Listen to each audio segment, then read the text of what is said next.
আমার জীবনের একটাই গোল আর একটাই লক্ষ্য। আমি মনে করি এই গোল আর এই লক্ষ্য সকলের হওয়া উচিত। আমার গোলটা এটা যে আমি ভাবের সাথে, ভালোবাসার সাথে ঈশ্বরের ধর্মের জন্য কর্ম করে যাওয়া আর শেষে ঈশ্বরে মিলিয়ে যাওয়া। আমার দ্বিতীয় কোনো লক্ষ্য নেই এই লক্ষ্যটা ছাড়া। ঈশ্বরের পথে কর্ম করাই হচ্ছে মোক্ষ। যতক্ষণ না আপনারা নিজেদের অস্তিত্ব জেনে ঈশ্বরের পথে কর্ম করার জন্য এগোচ্ছেন, ততক্ষণ কিন্তু আপনাদের মোক্ষ হওয়া সম্ভব না। এর মানে এটা না আপনারা জীবনে কিছু অ্যাচিভ করতে পারবেন না। জীবনে ঈশ্বর কখনোই বারণ করেননি যে আপনারা তা বলে সংসার ধর্ম করতে পারবেন না, কাউকে ভালোবাসতে পারবেন না, বা আপনারা নিজেদের মতো করে বাঁচতে পারবেন না। এটাও আর একটা ব্যাপার যে পৃথিবীরূপী প্ল্যানেটে আমরা জন্মালে, মানে মানুষ জন্মালে, তার স্বপ্ন যতক্ষণ না পূরণ হচ্ছে ততক্ষণ কিন্তু আপনারা পুরোপুরি এখান থেকে মোক্ষ করতে পারবেন না।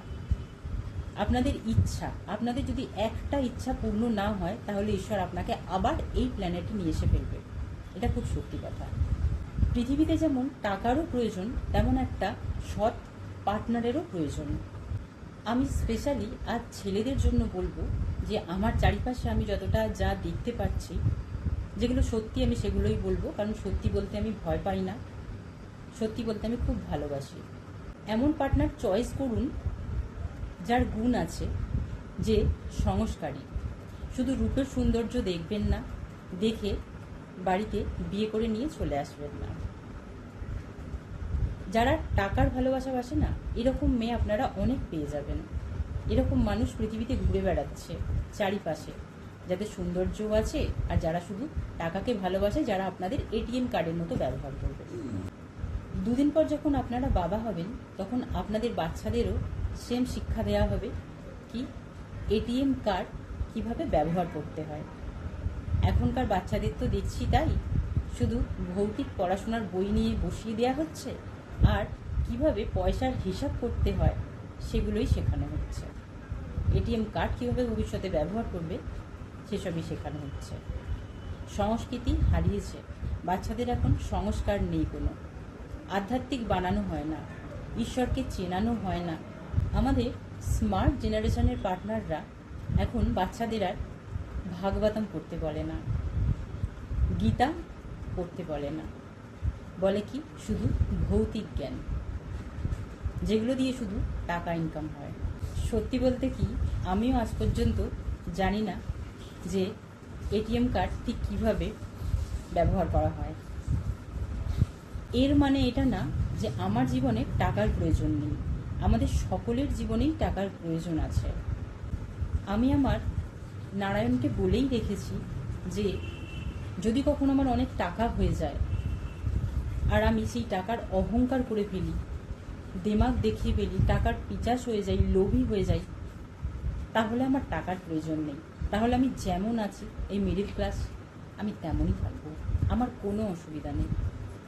টাকা যদি আমার অহংকারের কারণ হয়, তাহলে ওরকম টাকার আমার প্রয়োজন নেই। হ্যাঁ, আমি আজ বলছি আমি মিডিল ক্লাস ফ্যামিলি থেকে বিলং করি, এটা বলতে আমার কোনো লজ্জা নেই, কারণ আমি নিজেকে রাজকন্যাই মনে করি, কারণ আমি মনে করি সবার আগে আমি ঈশ্বরের সন্তান। আর আমরা মিডিল ক্লাস ফ্যামিলিটা খেটে খাই, চুরি করে তো খাই না, না, আমরা সকলে পরিশ্রম করে খাই। তাই আমরা স্টার।